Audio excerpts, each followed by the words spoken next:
Welcome back to Travolting, covering a love song for Bobby Long. Enjoy the episode.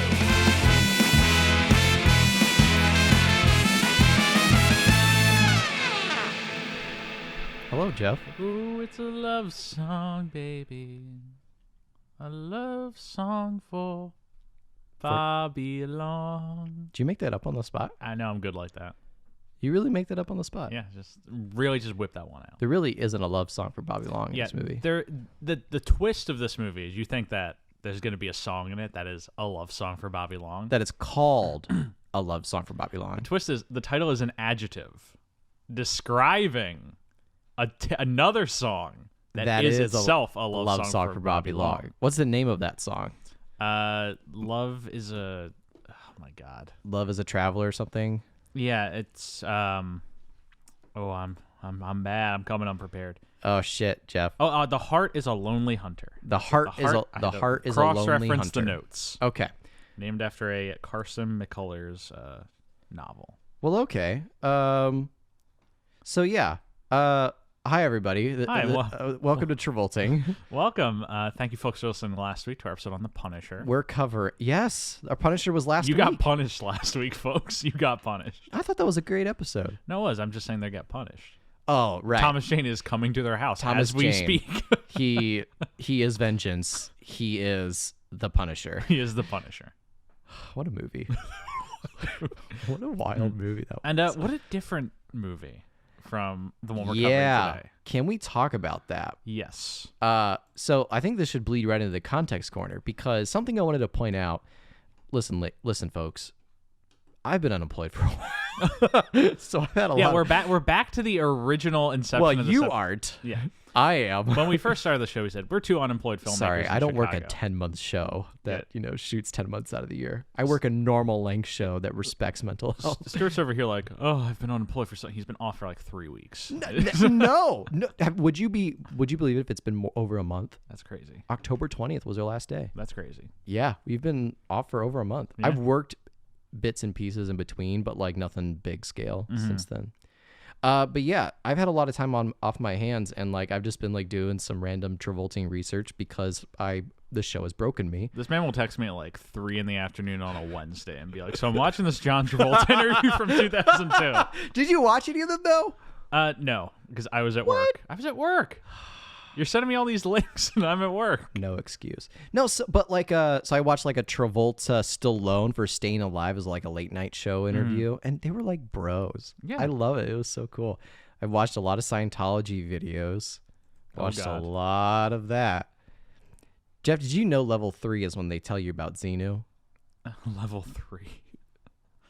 Because like I didn't know that. I didn't know it was like you had to wait so long before they reveal their religion to you. Yeah. It's not that it's all in a book and you can it's find once it out. you fully bought in. And we talked about Scientology enough a few weeks ago. But no, this does bleed into something I did want to ask you when it comes in the context is John Travolta has really not taken a break. Yes. Since like the 80s, to be honest. Because his last break was that period after he shot The Experts, where he took like 4 years off and only did Basement for Dumb Waiter. Yeah. So, like, because since then, I'm going to say, like, what was the movie after The Experts when he came back? Look Who's Talking, right? Yeah, Look Who's Talking. So, like, that was 89 or 90? Yeah, 89. The Experts also came out around that time, but that had been filmed, like, right, it had been filmed earlier. But since then, like, every year after that, I think it's, like, every year. Maybe we skip 1 year. Pretty consistently, he's in a movie every year. He's in a movie every single year. And I feel like, especially now in the late 90s, because I didn't realize, like, Phenomenon, Michael, like a bunch of them in 96, 97 period. He did like 3 movies in 1997. Yeah. Well, in 2004, this is a year he did like 3 movies in 1 year. Because I believe he did, was it Basic, or he did The Punisher, he did Ladder 49, and A Love Song for Bobby Long. Yeah. So he's doing 3 movies this year. Yeah. So how does that come into like his context? I feel like there are lots of actors where they do like 1 movie a year and then they take like 2-3 years off. And then they come back and they do one, usually really, I'm thinking of Leonardo DiCaprio. Like usually does a movie like every 2-3 years. Well, it's a guy like Leo where they're at a point in their career where they're getting such ridiculous paychecks, and also so much of their money is coming in residuals. Like Leo's getting a cut of every time. I bought Titanic on Blu-ray this last week. Leo probably got a small cut of that. Why? Because he's really good with his contracts. No, but I mean, why did you buy a Blu-ray of Titanic? It's a great movie. It's so on so many streaming services. But I wanted the Blu-ray. Oh my god! It's right behind me right now. Oh my god. Okay, but someone like that, Travolta is in this weird spot where I just checked, the only times he's missed a year since he came back with Look Who's Talking have been 92. And like 2011.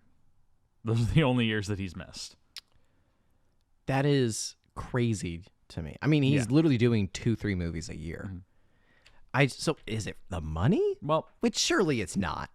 When he's running at the beginning of his career, he's just on a hot streak. Right. Like he's the new thing. So he's, movie to movie to movie to movie, trying to like just capitalize on that. Sure. After his kind of blowout where he disappeared for a little bit, and then he came back, I don't want to say it's because you gotta work I'm sure movies like Chains of Gold and Shout, Eyes of an Angel aren't paying him big bucks. Like he's not getting like a $5 million contract for that.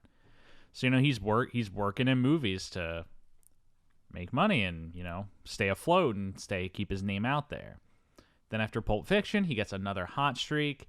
He doesn't want to be back in the dumps again, so he starts capitalizing on that, and just movie after movie after movie. He wants to be back. He wants to be big. He wants to be the A-list. Why we call this the A-list era. Yeah. And then after Battlefield Earth, and as we've been talking about with the movies after this, they've all been clear attempts to try and wind the clock back to right before Battlefield Earth, where he was on top of the game. Right. We talked about team up with Samuel Jackson and Basic. Reteamed with Sam Jackson. Did a cameo in Austin Powers with a bunch of A-listers. So there's been more than that, though, right? Oh, yeah. Swordfish. Well, that was filming right as Battlefield Earth was coming out. Yeah. So we can't really call that like a comeback movie. But even like Domestic Disturbance. Domestic Disturbance, which I think we talked about that. That's like going back to his drama roots, right? Except it was a $75 million movie that made no money. It had Vince Vaughn as Mike Myers. What costed $75 million in that movie? It's Travolta's paycheck, probably. Obscene. But I mean, more power to him. And we talked about last week in The Punisher how that was, to me, the first role that he's done recently where I was just like, this star's starting to wane a little bit. This isn't an A-list role he's got in this movie. But we talked about that last week. Yeah, we did. What's this movie? This feels to me like an Oscar play. This movie was very specifically released the week before the new year in 2004. Yeah, it's usually for Academy Awards consideration specifically. Mm-hmm. But the usual thing where it's New York and LA for 2 weeks, and then they screen it in other places in January. But it's an Oscar play. He's doing a physical transformation. He's playing a character. He's doing a bit. It's kind of a redemption project for him. Yeah. To try and bring himself back to that 90s streak. And it doesn't quite work. Mileage may vary with the movie itself, but as a project for him to try and accomplish that. And maybe we'll talk about the end, why it didn't work. Yeah, it doesn't quite work out. Yeah. I mean, because we can tell the audience now, like, it did not win Oscars. Yeah, this did not win Oscars. The only nomination it got was Scarlett Johansson got nominated for a Golden Globe.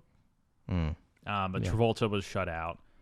Didn't get any noms for anything. I think it might. We'll talk about this at the end as well. But like, everyone just likes to dogpile on this guy too. And the thing about Travolta is every time he's been nominated for an Oscar, it hasn't been in a role that's trying to get nominated for an Oscar.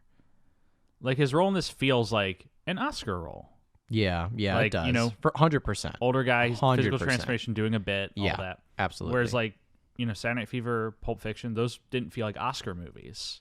Yeah. Those felt like original, daring projects from the 70s and the 90s. Yeah. That he was willing to just like let his guard down. He played an idiot in Pulp Fiction for the hell of it. Right.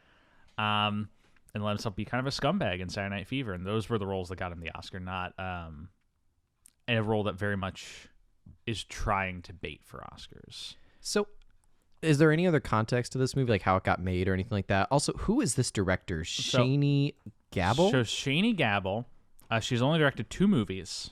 This and a movie in 1997 called Anthem that I've never heard of. But she co-directed with Kristen Hahn and stars Robert Redford, apparently. Interesting. But that's the only thing she's done. Yeah. The one she did in this one, Anthem, it looks like it's more of a documentary. It has like Robert Redford and all these people appearing as themselves. So this is really her first one movie. and only. And then she never made another movie after this. Those stories always weird me out. Because Like- we've had this happen before. We haven't we had this happen before. We covered Travolta movie where there's like a director who it's the only movie they've ever done. Yes. Oh, what about Moment by Moment? Oh, that was what was Lily Tomlin's partner, who just didn't really want to do another movie. Jane Wagner. Jane Wagner. Because of Shani Gabble does have a LinkedIn that I'm on right now. Oh no. No, I'm just like trying to figure out if she just like this was her one and done movie or if she wanted to do something else. Is she in the industry anymore? Is she doing something else? It looks like she is her last credited experience on LinkedIn was the director of programming at the Los Angeles Film Festival in 1997. Which is before A Love Song for Bobby Love. Yes, well so before. Clearly she's not updating her LinkedIn. Yeah, I think it feels like she kind of just this was her thing, and then either Hollywood's terrible sexism stepped in, and this wasn't a big enough hit to guarantee her another, or the experience wasn't to her liking, and she just kind of moved on to something else. But it looks like, as near as I can tell, she has no other IMDb credits. Well, and then it always goes into how was she hired for this? Yeah, because I mean, no disrespect, but it's like if this is you're gonna adapt this from an unpublished book, right? And you have a star cast, which that you can't deny. You have a really good cast for this. You got Scarlett Johansson coming right off of Lost in Translation. You have John Travolta, who, yes, Pit of Despair. Yeah, you got a lot of other people. But you still got those 2 mega actors. Yeah. And I'm curious how Shani Gabble was given the mantle on this one. I would guess if she was involved in, that documentary prior and film festival circuits and whatnot, it seems like she's someone who just was like in the Hollywood circle, wanted to make a movie. Don't give me that. Don't give me hope. I think she's someone who just wanted to make a movie and like probably just built up the credit, built up respect with people. Was really good in the room. Good at pitching. Yeah. Got herself into this position.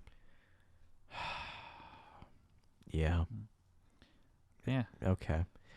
Is there any other thing we want to talk about before we go into the plot? I mean, this movie, I can't find the budget for it, but it supposedly had budget issues during production. Yeah, I heard that too. Yeah, including they had to like fire a bunch of extras because they couldn't afford them and like cut scenes from the movie. Which on the day, which, as you and I know from working in this industry, is not something you want to do. It's not easy to accomplish. Right. And so I think this movie does kind of feel like maybe some scenes were cut out of it. Oh, there are some scenes that it feels like they were not only cut out but altered. Yeah. There's some bar scenes where it starts off with background and then it's all tight shots for conversations. There's no wides or anything that show people.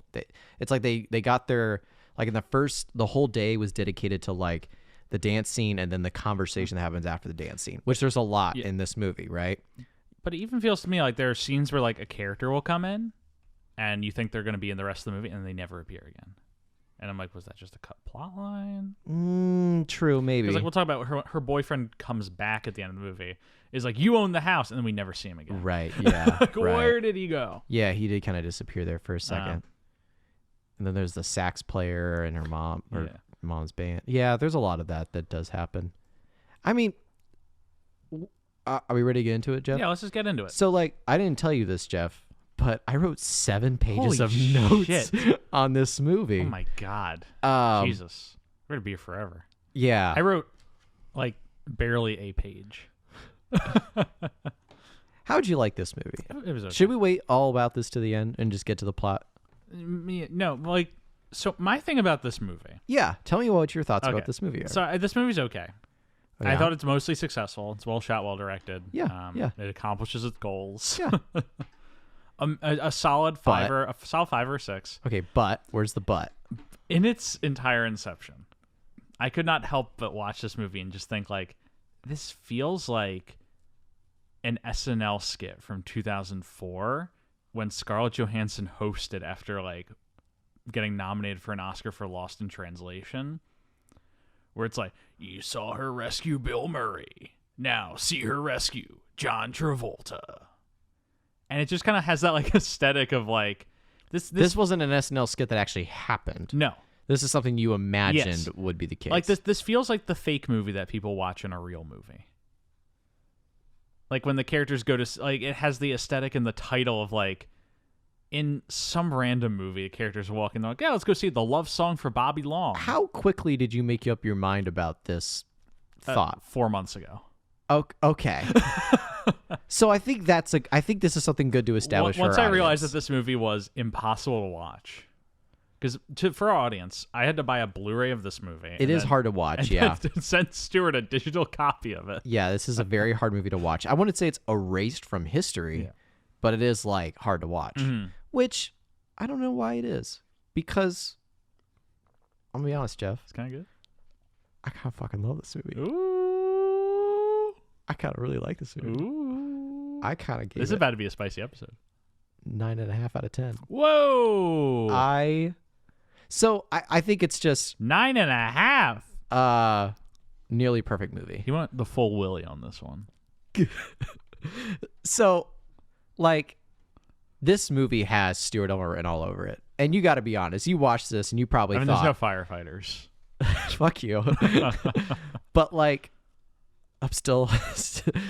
our audience doesn't know... Yeah, they don't know about that. They don't know about that yet. They haven't been tainted. Yeah. If any of you are service members in the firefighter corps or any other, uniform profession, maybe stay away from the Ladder 49 episode. For Jeff's sake. I don't want to get this podcast canceled. Okay? I don't know what you're talking about. And some of the things we haven't recorded it yet, so I don't know. But I imagine when we do record that, you may say some cancelable statements. I said nothing of the sort. You may say nothing of the sort, but I think you may do. But so no, I watched this movie and yeah, like I totally got like the Lost in Translation bit. Like I thought, oh, like John Travolta in this movie, who is Bobby Long, is the anti-Bill Murray. Mm-hmm. He's the total opposite of who Bill Murray was in Lost in Translation, but it worked for me. And seeing Scarlett Johansson there doing, I thought the role that she played was really good. I felt like everybody in this movie wasn't 100% fleshed out, but it wasn't so much about that. It was about their interactions and how they sort of bonded as together. a community. Yeah. And so I'm letting Stuart take the wheel on this one. No, I thought it was very well written. I thought as well, like the performances were really good. We had said before this episode that I have been in a hard spot with John Travolta since Battlefield Earth because Battlefield Earth is his child. Yeah. Like this podcast is your child, Jeff. Battlefield Earth was John Travolta's child. Yes. And it's hard for me to look at that man and think of anything serious anymore. Yeah. This movie kind of brought you helped. back. This movie brought me back a little bit. Like I'm ready to see John Travolta succeed now. Hell yeah. I really am. Like I'm so happy for you. I really like, and we'll get into it, but like, there wasn't a point where I thought that's too John Travolta goofy-y, Yeah. Like everything he was doing, I kind of bought into, and Johansson's reactions to what he was doing, I bought into, and then his reactions to what she was doing, I bought into. Yeah. Like I thought it was a very simple movie that had a lot of its own subtext, close to the surface subtext. I mean, like she's literally cleaning up the house throughout the duration of the movie while at the same time cleaning up their lives. Yeah. But I love that shit. That's your kind of business. That's the kind of business I love. I love that on the nose, highbrow subtext that isn't really subtext, if that makes sense. I love that shit. And then she convinces them to paint the house themselves. Yeah. And they're cleaning up their own lives. Exactly. And she's done cleaning their lives. Exactly. So I love that shit. So this movie checked. Stuart, I want you to bring me up to a 7 by the time we're done with this. I want you to convince me. Well, this movie. that's why I asked you that question earlier. Like, how early did you make up your mind that this was an SNL skit? Because I didn't make up that. I made up my mind that this was a fake movie. People watching a real movie when I saw the poster when I bought this Blu-ray box set. So I feel like you shot yourself in the foot there, man. Like I really felt like I don't know if there's any way to bring you back from that mindset. I hope there is, and I hope when I talk to you about it. But I don't think I'm gonna shed any light that you don't already know. Because here's the thing, folks. I think most people know this by now, but Jeff is actually really smart when it comes to movies. I don't know what you're talking about. He's actually really smart, and he may play on this like image that he likes dumb movies like Boris and Natasha, but it's a good movie. But truth be told, like he does share some really good insight on some movies. Like if you sit in a room with Jeff and talk about The Last Jedi for 2 hours, it'll change your mind to how you think he thinks about movies. So I don't think there's any secret gem that I can reveal to you that you probably haven't already seen, Jeff. But maybe my passion will bleed off on you. Yeah, I hope so. I don't know. We'll see. Shall we get into the plot? Let's do it. Okay, so we start with Bobby Long. Bobby Long. It's another Lionsgate film. Yes. We're covering a lot of Lionsgate films lately. A lot of Lionsgate coming around. Yeah. I don't know if they're hot off the presses, I think, in the early 2000s, maybe. Yeah. I don't know. But we start off with Bobby Long and Town Drunk. And he gets John Travolta gets top billing Yes. in this. This is before Scarlett Johansson. Who is ostensibly the main character, Scarlett. And more popular than he is. Yes. But yeah, we start off with Bobby Long, played by John Travolta at a bar. This guy is a broken down, grizzled, alcoholic drunk. Yes. How old would you say Bobby Long is in this movie? See, that's the thing I was very confused by. And we get the reveal at the end about how old he is. Yeah. Which is he's playing 49. Yeah. Which I buy into that. He looks a more rough like 56. Well, I think it's a grizzled 49. I was going to say like a really broken down 49, like alcoholic and all that stuff. And he's got like broken in features. Yeah. Oh, we're going to talk about the white hair. We're going to talk about the white hair. But yeah, we start with close, tight up inserts on Bobby Long drinking at a bar. We get established right away. Oh, like this guy who we're going to spend some time with is an alcoholic. And then we get these wide shots of him walking across the main set of the movie, New Orleans. Yeah. Low income New Orleans. This is in poverty. The poor part of New Orleans. Yeah, the poor part of New Orleans. And we get a little narration. We get some voiceover narration, which it took me a while to realize that it was Lawson. Yes, because we haven't seen him yet in the first movie, and I'm like, who is this man? Yeah, I thought it was just like gonna be a voice from God or something. I don't know. Quick thought about Travolta. I like his look. Yeah, it's a good look. I mean, it's not a good look, but it's a good look. It's for what it wants to accomplish. It accomplishes it well. I mean, this guy, you can tell he's a grizzled alcoholic. He like has a limp. I love the wardrobe that he's wearing when he first walks across town, because he's got this like weird tan cream color suit on that's like dirty, and like a button down shirt underneath. He's got a shoe on his left foot and a flip flop on his right foot, and his toe is like blue and black. He's got white hair. He's got a scar over his left eye, and he's limping, and he's got this like tweed hat. And the first thing I thought was like, this guy, this fucking guy is decked out. But yeah, he's got white hair. Travolta's doing a lot of business in this movie. He's doing a lot of business. He goes to a funeral. Yes. Well, he stumbles to a funeral. Yeah, it does seem like he kind of stumbles into it. Yeah. But I think he was going there. Yeah, he just got drunk on the way. Yeah. Because he was afraid to confront it. Of course. Can we really quickly, before we continue, talk about the Spanish DVD cover for this movie? Huh. Secretos del Pasado. It's Secrets of the Past. This movie is called Secrets of the Past. Why do like other countries and like why do they change the titles of their movies? And the thing is, why do they do it's not that? just this title. It's look at how cursed Travolta looks in this. This looks like a horror movie. Well, that's not the same poster of the English. No, there's 2 English posters for this movie. One of them is Travolta and Johansson dancing, which kind of fits the vibe of this movie. And there's this really weird bleak one where it's the 2 of them on like some bayou covered in like green light. It says "Love Song for Bobby Long." Yeah. Anyway, the posters for the movie very weird. Let's get back to it. So he stumbles into a funeral, and we don't really know who the funeral is for quite yet, but we see a lot of people around the burial site. A lot of the folks will be seeing a lot of in this movie. Yeah. We don't get that right away. Like, to us, they just think they're just random people. And I think it's at that point we cut to Scarlett Johansson. Yes. Who is, like Lost in Translation, yes, wearing a shirt and underwear. Yeah. That's it. And she's in a bad spot in her life. Thinking about this movie, it's crazy how long Scarlett Johansson has been in the industry. Yeah. And how relatively young she still is. How old is she's she? only 37. Yeah, she's kind of... But it feels like she's been like... I mean, she's been in it pretty much her entire life. The yeah, first movie was in 1994. Yeah. She's 10 years into her career by the time this movie comes out, and she's playing an 18-year-old.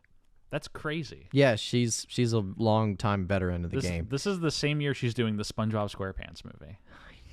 I'm glad you said that, playing too. Princess Mindy. I'm glad you said that, too. Yeah. That I didn't realize that Scarlett Johansson voices Princess Mindy in the SpongeBob SquarePants movie. That's pretty awesome. Alec Baldwin voices Dennis the bounty hunter in that movie. Oh, boy. Did you know that? I did not know that. That's crazy. But yeah, so Scarlett Johansson, her name in the movie is Percy. Yes. Percy Will? Percy Will. Her full name is Purslane, which is a flower of some sort. I kept thinking they were saying Purslane. Yeah, that's what I thought too. But I just know people call her Percy or Purse. Yeah.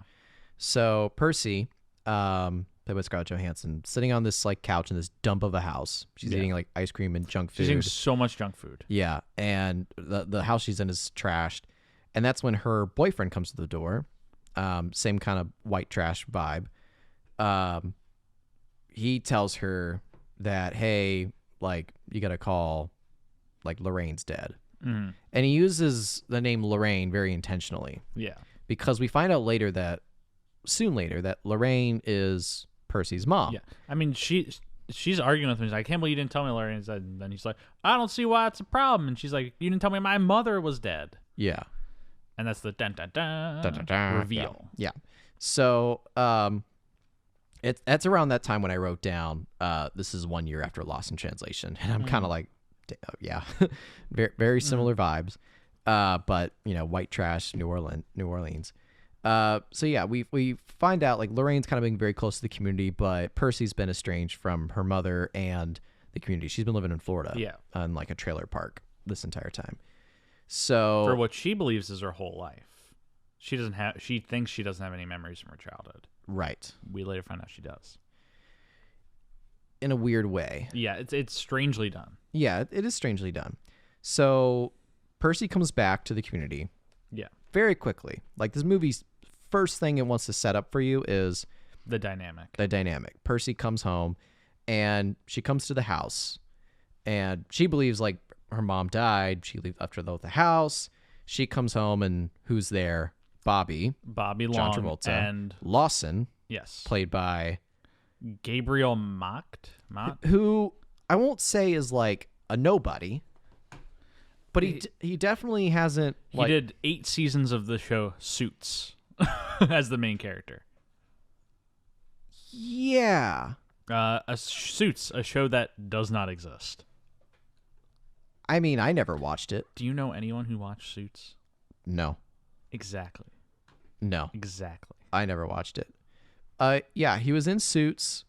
And he was in Suits. And literally he wasn't in anything else. Is it another season of Suits? He was in a Kate Beckinsale movie in 2009 called Whiteout. Yeah, he's a working actor, so he pops. He's up a working actor, but he's obviously he's not gotten anything big. So this is a a meaty enough role for him. Yeah. He doesn't have a lot to do in this movie, but he's important for the scenes that he gets. Yeah, I thought he plays really well, like to his dynamic with Bobby Travolta. Yeah. But yeah, so Bobby, 49 years old, looks like he would look pretty decent for 58, like you said, or a really bad for 49, which is kind of what the movie's setting up. Whereas Lawson is like, what would you say, 25? I would say 30s. He looks like young 30. Yeah, okay. I think that's probably he more too accurate. is an alcoholic. So they're both alcoholics. Yes. Bobby probably maybe more so than Lawson. Yeah. It doesn't really go into like whose life is, but more in shambles. They're both kind of like equally in the dirt. But she shows up to the house and Bobby's like asleep. Yeah. In the bed, and Lawson sees her. Well, there's a scene right before this. Oh, did I miss on her way there where Bobby goes out with he hangs out in front of a trailer with a bunch of his guys every day. Yeah. And they all sit around just sharing stories, smoking, and like singing songs.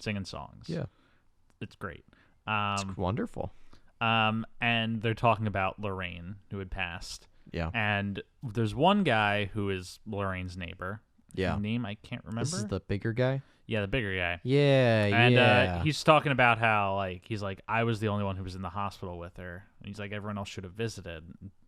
Bobby's like, she didn't want to see me. I was afraid. He's giving all these excuses to why he didn't go see her. Yeah. And we're like, did they have something going on? Yeah, well, it seems like Lorraine was definitely like a very important figure in the community. She was a big time person for everybody. Yeah.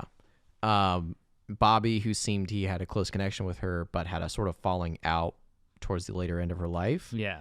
But they each equally helped each other out in hard times. Yeah. So I think that's when Percy steps in the house and sees Bobby and Lawson. And Bobby and Lawson both say, like, she left all three of us the house. Yes. Keep that in mind. Equal thirds shares. Yeah. Keep that in mind, audience members, for that may come back into play later in the movie. Yeah. And so Bobby doesn't want her there. Yeah. He wants to just have this free place where he can stay and drink. Right. And die. Essentially. Yeah. So, but Percy isn't going to go. So Percy has some stuff that her mom left her, and she's debating on going. There's a scene where she's like sitting at a bus stop, and pretty much she's just sitting there, and she has like a book with her. And what's this book called? The Heart is a Lonely Hunter. The Heart is a Lonely Hunter. Yeah, because she gets a small suitcase full of books. Yeah. Yeah. This is like what Lawson gives to Percy. Like, your mom left this for you. So she's waiting at a bus stop, like she's going to go back to Florida. Yeah. But she ends up changing her mind and comes back. She's like, I'm taking my third. Yeah, I'm taking my third. So they give her Lorraine's old room. So Bobby and Lawson are either going to like bunk together, or Lawson's going to sleep on the couch or something. And they give her the room, and Lawson's just like, I'll sleep with you, Bobby. And I was like, oh, no. Yeah, that's what I wrote down, that Bobby is very creepy. There's a few creepy moments in this. Yes, in this motion picture. In this film, with Bobby and Percy. Like Bobby making one too many sexual comments about Percy. Those tight little pants, I think he says at one point. Yeah. He says a lot of weird things.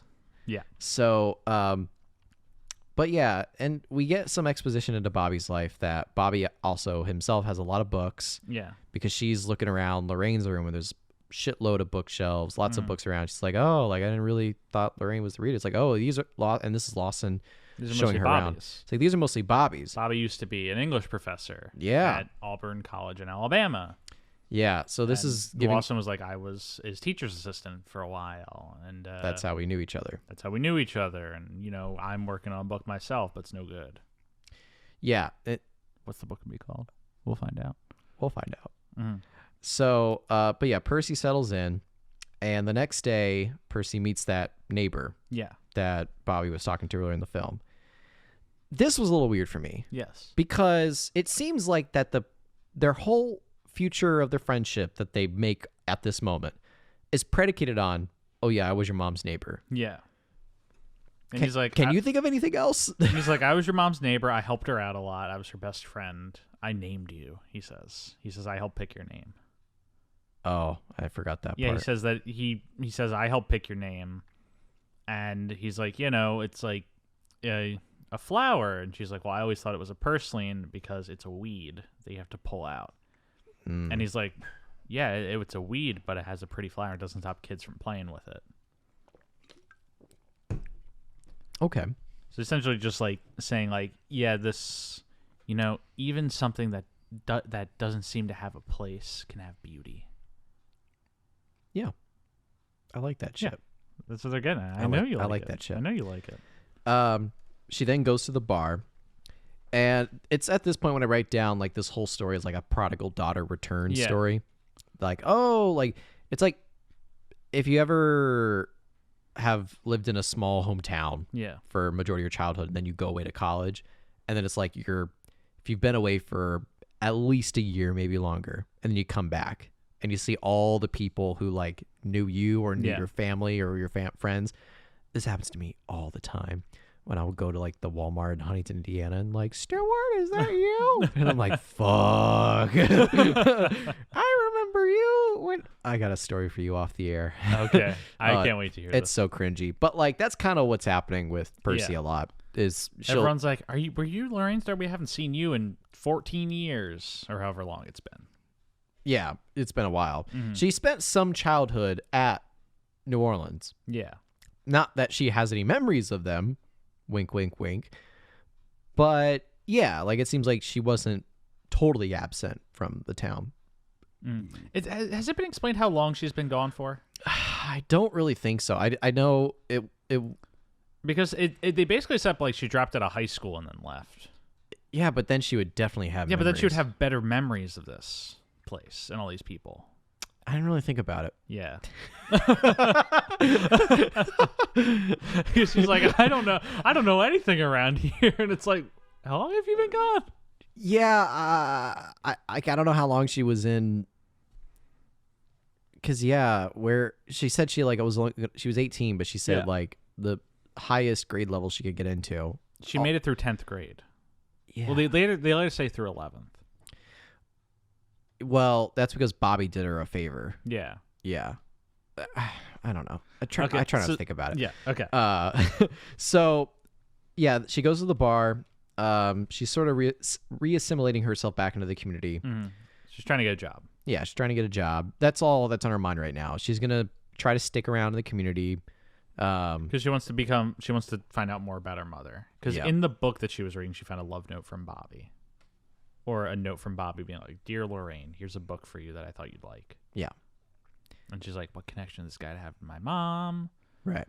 Yada, yada, yada. Yeah, she has questions about her mom and roots. I mean, this stuff. is right around the point where I'm thinking to myself, the twist at the end of this movie is going to be that Bobby's her father, right? Okay, so pause. I thought that too, but then I thought that'd be too easy, which of course, spoiler alert. Can we spoil it? Yeah. They take the easy route. Yeah, Bobby's her dad. Bobby's her dad. Yeah. And she has to bring him back and have him find love again. They introduce these older men in her lives, which has enough like ambiguity behind it that it's like at one point, this is like over halfway through the movie. Yeah.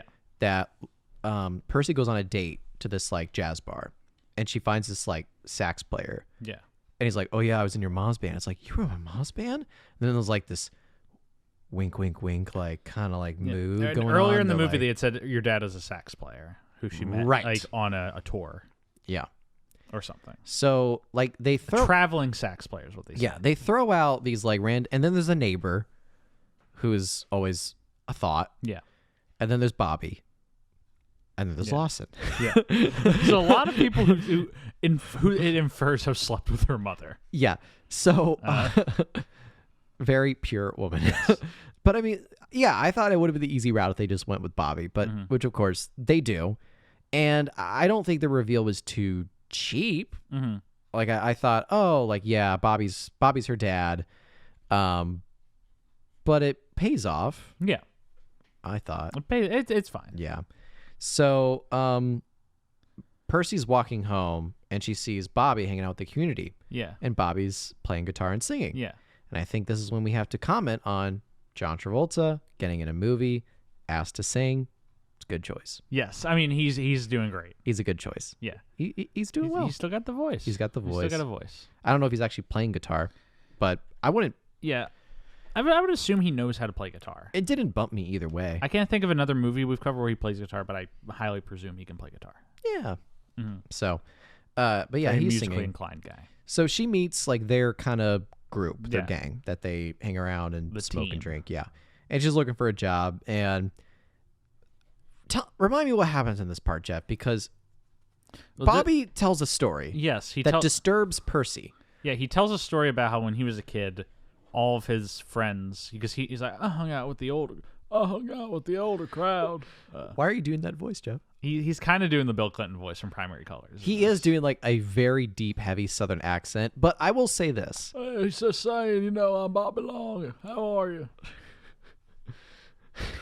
So, like, I will say, like, with the Primary Colors Bill Clinton voice and with the Bobby Long Southern accent voice. Whose voice? I think that this is warranted because he's heavy into the Southern accent. It's like, Percy, if you want to come down to Percy, church come down. and we'll grab some orange juice and vodka. Like, it's I very grab me some strong. orange juice and some vodka. Yeah, it's a very like strong Southern accent, but I feel like it's warranted. What? Nothing. I was trying to do a Travolta voice and I pulled back. So I feel like it's warranted though. Mm-hmm. In the setting, time, and the place. accent's fine. I don't have any problems with it. But there have been movies that we've watched in the past where he does the exact same accent. Yeah. Not quite as warranted, though. Yeah. Sometimes he just whips the Southern accent out. Yeah. I mean, he's always just talking like this, and it's just tremendous, is what it is. Are you doing the unobtainium voice guy? No, unobtainium. The problem is home tree is on top of 25,000 pounds of it. No. Oh, God. These savages. Giovanni Parker Selfridge is his character's name in Avatar. I couldn't remember it last week. Good shit. Anyway. Good shit. So, yeah, he tells a story about when he's like, I hung out with an older crowd, and they would always talk about pussy and how it was the greatest thing. They whispered tones, always talking about pussy. And he's like, eventually one kid told me what pussy was, and he was like throwing a pearl in his hand. It's some story about, I didn't fully get it. Some kid. I didn't get it either, to be honest. Some kid's like, this is a pussy, and he's holding like a diamond or something. Yeah. And takes a bite of it or something. Everyone thinks it's so funny. And Percy is just like disturbed and leaves. She's like, what the fuck? He's like, why? This guy's just trying to out macho me right now. Yeah. Or not out macho me, but just macho me. Yeah. So she dips out. And we're back at the house. And that's when we're getting more context into Lawson's writing. So sort of the goal and what are you doing? Nothing. Okay. Sorry. You were giving me some eyes no, there. Nothing. So we learned that in terms of like Bobby and Lawson's like goal, it's that Bobby and Lawson are like living at this house for free. Yes. And I don't really know how they make money. They don't. Yeah. They were. It seems like Bobby was almost homeless prior. He was basically just like couch surfing. Yeah. Like, how do they eat food? Because they go to a diner. Yeah, I'm not quite sure. They might be living off of welfare. The movie never really digs into it. There's one scene where he says you had a check come in. Yeah, I think it's welfare. Yeah, or maybe like disability or something. Yeah. Like, I don't know. So but basically, their lives are they just hang around, they drink and smoke, and they just quote poetry at each other. Yeah, because they're both students of literature. So yeah, and the whole goal is Lawson's going to write a book that's going to set them up for life. And Bobby is all about like giving Lawson his like space, time, and concentration, because once he gets his book out, they're on easy street. Yeah, it's kind of like, think of any other movie trope where like this little older... does Bobby know he's gonna have to pay with his life for this book. Well, I was thinking like if you've seen any other movie where like it seems like an unintelligent older person who is like buying lottery tickets every day. Yeah. And the main character looks at that with like disdain or pity, and they're like, "Why do you do that every day?" It's like, one day I'm gonna win $1 million, you know, I'm gonna be set. and I'm gonna be set for life. It's kind of like what's happening here. Yeah. It's like, you know, like Lawson is Bobby's lottery ticket, Yeah. and every day is a new scratch off. Yeah. Do you like that? That's a good allegory. I like that. I like that a lot. Putting that one on Just came up on this. putting that one on the Travolting Hall of Fame. Yeah. Wall of Fame. Yeah. Called our Instagram feed. Yeah. So yeah, we get more context into Lawson and Bobby's relationship in terms of what they're doing now, which is the book. Percy goes on a walk with the neighbor, and it's at this point I write down, I'm guessing he's secretly her father. Because he's like, this is where your mother used to hang out. Yeah, you look so much like your mom. He knows a lot about her mom, and he's sort of very like forward, like he's very active in their relationship. Well, it's later established he knows that he's not her father, but doesn't want her to find out who her father is. I thought later on we find out he didn't know. Isn't that? I thought that was the bit at the end, is that he knew. Well, I thought he had You paid more suspected. attention to this movie. No, than I thought did. he suspected. Okay. But he wasn't totally sure. Yeah. Like he had his suspicions, but he Yeah. wasn't for sure. Mm-hmm. I mean, at one point Percy says the great line. It's like, I guess you can't count back 9 months. Yeah. And I'm just like, yeah, I mean, like, unless if she was like sleeping around with like tons of guys. You ever do that thing where you subtract 9 months from your birthday? Oh, I'm a Valentine's I'm baby. Yeah, if you're mid-November, you're rough. Valentine's baby, man. Yeah. Born in a passion. I will say I was a planned baby though. Yeah. I was the planned baby. We had that X on February 14th for a while. Probably. I mean, they probably just had my parent. This is weird talking about my parents having conversations of having unprotected sex to have me, but no, I imagine they had a conversation December, January about like They're like February 14th, we're doing it. No, I imagine it's like I think we're ready to start having a baby, and then it's like it's sometime in February. I don't know if it was February 14th. We're ordering the goods. They're coming in. What's 9 months back from your birthday? You're a June. Do you want to know? What is My it? mom's birthday. Oh, hey. Thank God they don't listen to this podcast. Oh, I told my dad to start listening. Hey, Dad. You're going to be covering the Wild Hogs episode in a few weeks. Oh, God. This is what we talk about. Oh, shit. All right. Abort. So, around, something that they do with Scarlett Johansson's character in this movie is her coming of age story. Yeah, absolutely. She starts. They do one of those things that you like, where they start it with her just eating junk food. Like all she eats is like peanut butter and M&Ms and Oreos and whatnot. Yeah. Because she never got maturity, and then she becomes mature and starts eating real food and smoking cigarettes. Yeah, and one of the biggest things is like there's a metaphor for like cleaning the house. Yeah. Because when she first shows up, the house is obviously a wreck. There's no furniture, everything's stained and dirty. And like there's like one scene that they call attention to when she like starts cleaning out the kitchen first. And yeah, like that's like the first moment when she's like starting to help clean up the place a little bit. And then she starts painting the walls and makes the whole place new. Yeah, get some furniture, all that good stuff. And that's what happens right after this neighbor walk and talk scheme, is that she cleans up the kitchen, which oddly enough, there's no coincidence that it happened right after her walk and talk with the neighbor, where the neighbor's giving her a lot of information about her mom. Yeah, and she's starting to feel a little better about her mom. Not a lot, but a little. Yeah. But there's also something that keeps happening in this movie, and it happens for the first time around this time, where like they have told Percy that that Lorraine left the house to all three of them. Yeah. She did not. But they're all like, we got to tell her the secret. But they aren't being very secretive about this. Because everybody knows. No, and like Percy will be sitting on a couch 6 feet away from them. And then you see Bobby Long and Watson 6 feet away from her being like, we got to tell her the truth, man. And she doesn't hear anything. I didn't recognize this that. happens twice in this movie where they're so close to her and she could definitely hear Is what one of they're them in a bar? No, they're both like in the living room.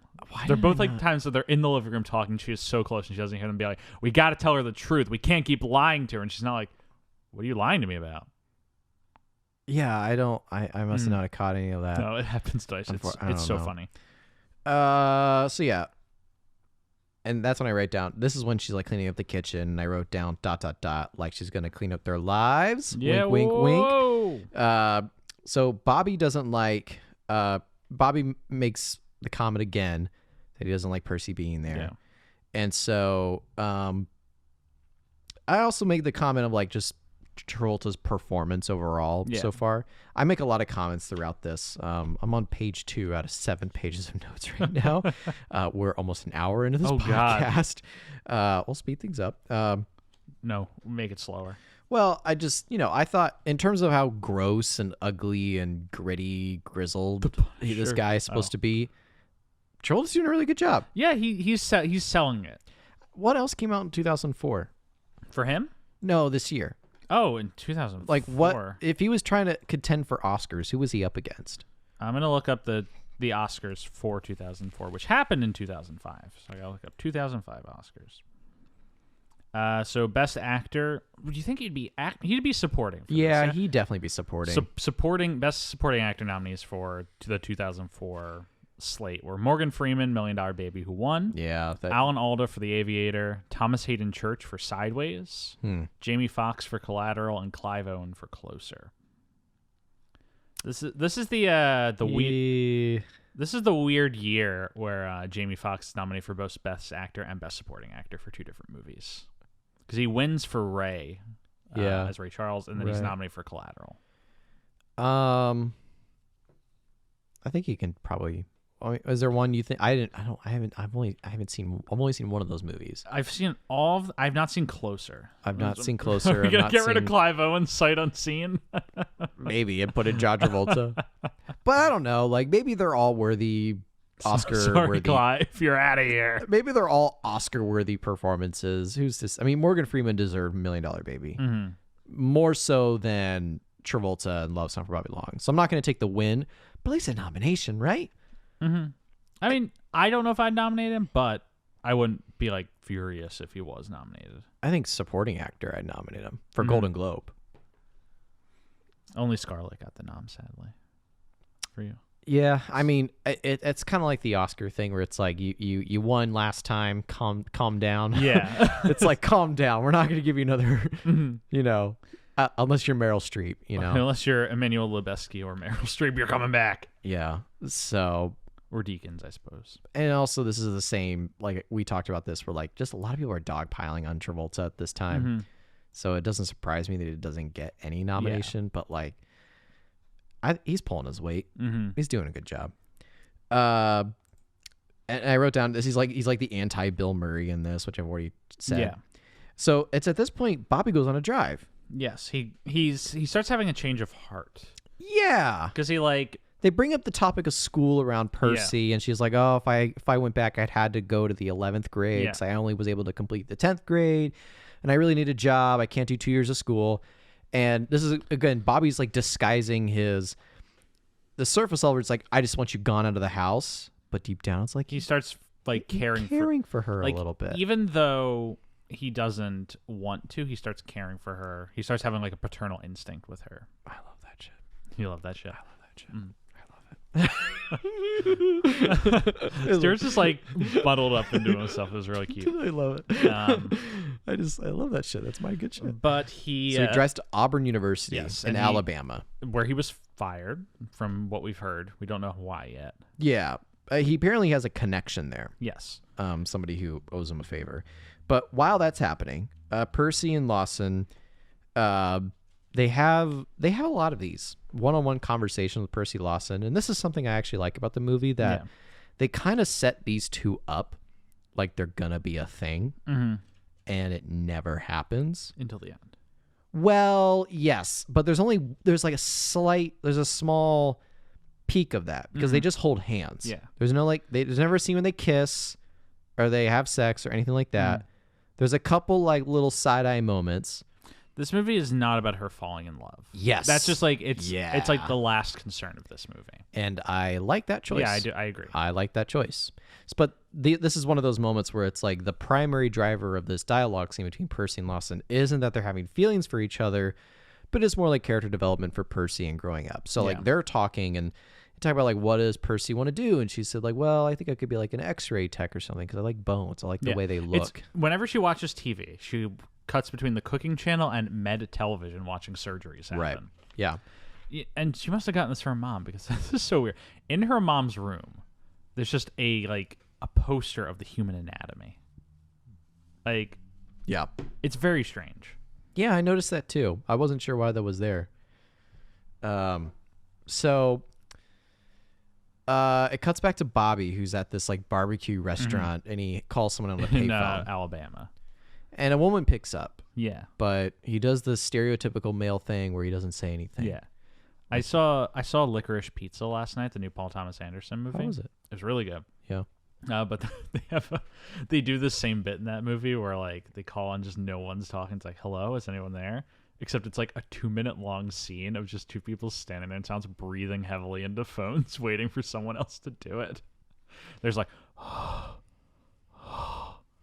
it's so good. It sounds like a P.T. Anderson move. Go see Licorice Pizza if you get a chance. Comes out on Christmas, I think. I will. How'd you see it last night? They had a advanced screening at the Music Box in town. Oh, cool, cool. Slid into that. It was really good. Yeah. But yeah, he calls a woman who doesn't say anything. So she hangs up. Dawson. There's a quick scene where Dawson walks in on Percy in the shower. Yeah, and he's like, "I'm sorry, I keep forgetting we have a lady here." Yeah. That's it. Yeah. There's nothing else like. I mean, again, it's one of those like tiny little peaks that they're like now they're attractive to each other or something like. And I don't know. The thing is, like, she's playing 18 in this movie. Yes. He's like in his 30s. Yeah. Yeah, that's a thing. What is the actual age difference between these two? I'm curious. So Gabriel Macht is 49. There's a 12-year age difference between the cast. Yeah. So, like, is he playing his age, do you think? Or do you think he's playing younger? I would think he's roughly playing his age of, like, 30 or something. You think young 30s? Or I think young 30s. Yeah. Yeah, it's still a little bit older. I think that's in part why it's smart that they don't go too much into a romance subplot. Also, because this movie just doesn't need that. No, it doesn't.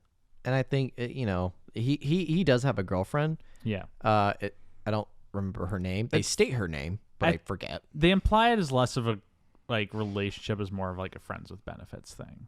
Yeah, yeah. I think because she's the owner of the local bar. Right. And from how they're implying, it seems like she wants it to be something more. He's not interested in that. But much like, the main romance stuff, it doesn't really go too much into that. It's just flavor to make this feel like a real world. Right. Yeah. I love that shit.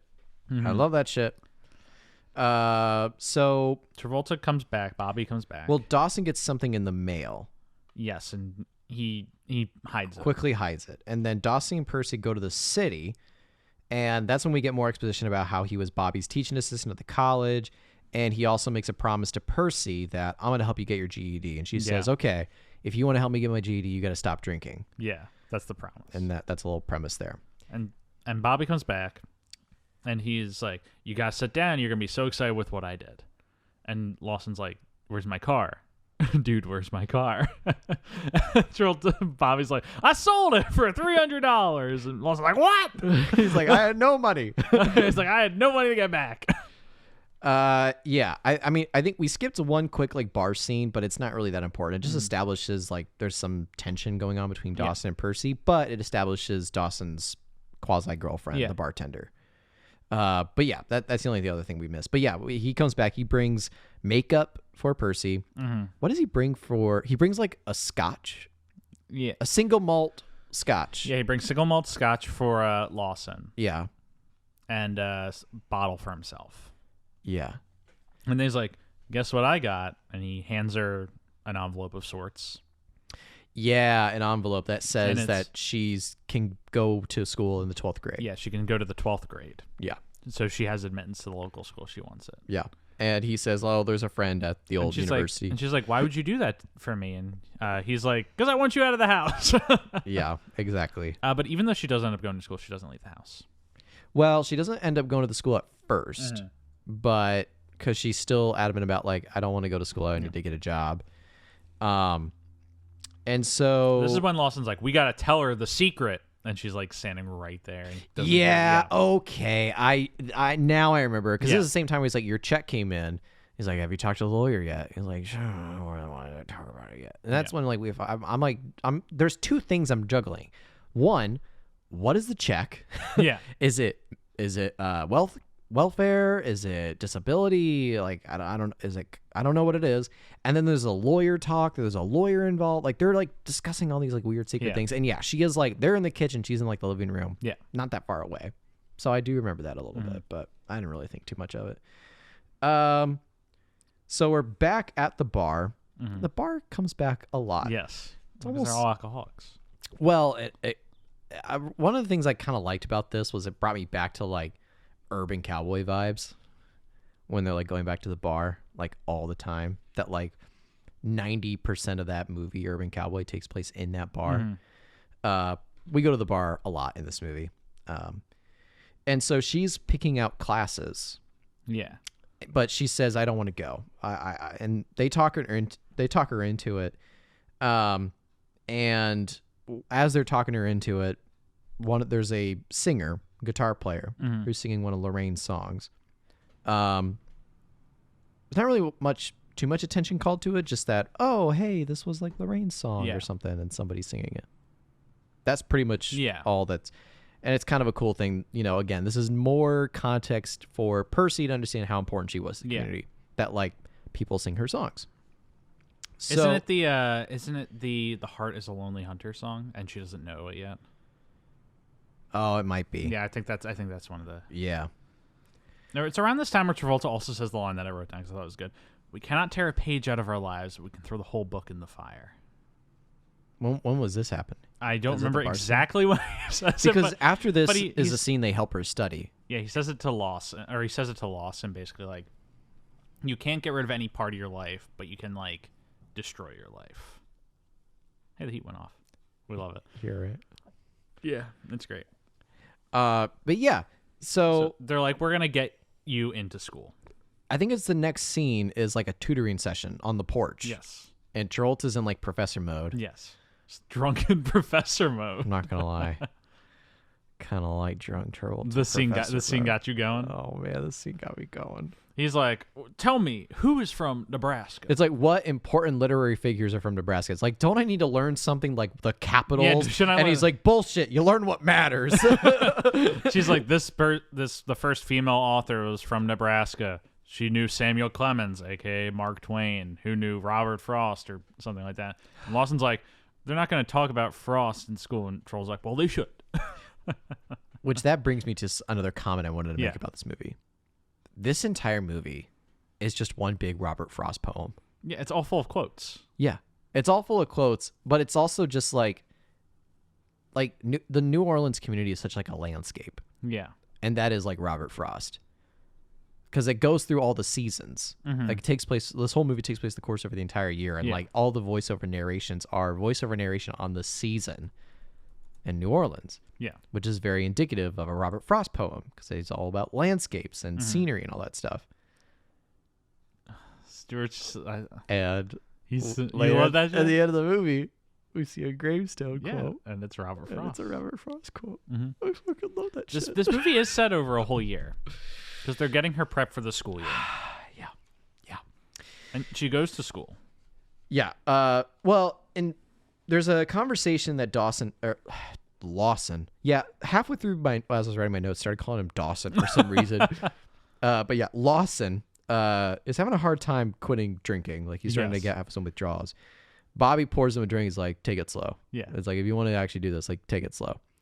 But so Percy tells Bobby that she's coming out and she's getting ready for school. Bobby's sitting on the couch. And this is when she tells him like she's actually pretty nervous for school. And not much happens in the scene other than Bobby just telling her like, you'll be fine. Yeah. Like just go and we'll talk about it later. And it's such like this is probably the most dad scene there is. He's starting to settle into being a real man again. Yeah. Because even though didn't really sign a pact to quit drinking, he kind of is quitting drinking with Lawson. Yeah. And it's at this point I wrote down, because this was one scene that I watched and I'm like, I don't really understand the point of that scene. Yeah. Other than like, yeah, he's a little bit more going of a father figure-esque. But I write down, whenever that happens, I always think about, was that necessary? Like, how long is this movie feeling right now? And I just took like a litmus test, and it's like, this movie doesn't feel long. Mm-hmm. At least it didn't for me. This movie felt a little long for me. Yeah. It didn't feel long for me. Mm-hmm. And I took multiple like tests. Like I checked the pulse a few times. I'm like, am I getting bored? Like, am I starting to fade away? And I'll admit there were some times where I was like kind of zoning out a little bit, but I was so I'm not ashamed engrossed in this movie. Well, I'm not ashamed to admit, but like I was engrossed enough that like if I didn't get a plot point, I rewinded the film. I clicked the rewind 10-second button on the Apple TV play screen and rewinded it, like, so I would just watch the full scene again. So yeah, that's so fun. like there were a few times I zoned out, but I actually rewinded it to get the full context. This is one scene that's so easy to zone out from because not a lot really happens. So then Dawson and Bobby are playing chess, and this is like the drinking conversation that they're having, where Bobby's also like, I think they're just having conversations about like, maybe like you can maybe stop drinking too. But on top of that, as they're playing chess, Percy comes back, right? Well, they bring it. This is the fishing bit where he's like, "Why do we have to keep doing this? I want to go fishing." It's like, "Why do you want to go fishing?" Yeah. And he's like, "I don't know, just something different." And it's the most like, what do these guys do all day bit, pretty much, other than writing. Play chess and quote Robert Frost at each other. Play chess, quote Robert Frost, and like talk about Lawson's book. That's what they do, because they always talk about Lawson's book. Then we get to the bar, and that's when Percy is back from school. Yeah. And we learn that she actually left school early. Because she didn't think it was for her. Yeah, not for her. She didn't want to go back. They convinced her to go back. Well, she says, "I don't need school. I need a job." That's when the bartender's like, "Honey, you can work here on weekends, but the only condition is you have to stay in school." We have no more conversations of school ever again after that scene. She keeps the job and she goes to school. Yeah. Also, I have a question. Yeah. How high was the cigarette budget for this movie? Because Jesus Christ. A lot of cigarettes. Every scene, there's at least a pack of cigarettes being smoked. Like a whole pack, 20. Well, Bobby does smoke menthol. Yes. Because it's always the green packs. And Lawson always smokes regular red packs. And Percy steals Lawson's. And then every single background character has a cigarette. Yeah.